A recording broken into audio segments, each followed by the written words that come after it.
didn't know I wanted to join the union at first. My father suggested take a trade, join a union. My father was an electrician by trade. I always wanted to be doing something with my hands. I was the first female construction millwright in Canada.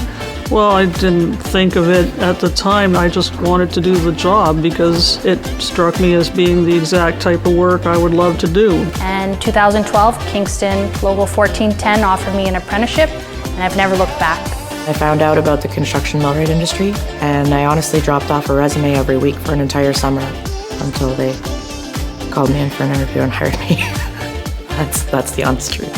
When I started 32 years ago, people were surprised to see a girl, and it wasn't always good because they assumed that girls didn't belong. But now the more we get doing the job, the more people realize that girls can. Being a sister in the brotherhood, it's part of any kind of family. You're a sister and everyone kind of takes care of everybody else. If anybody wants to further themselves in a career and be able to do it in a timely fashion, I would always say that the union's the best way to do it. What I would say to women now joining is that they're getting one of the best careers that you could possibly get.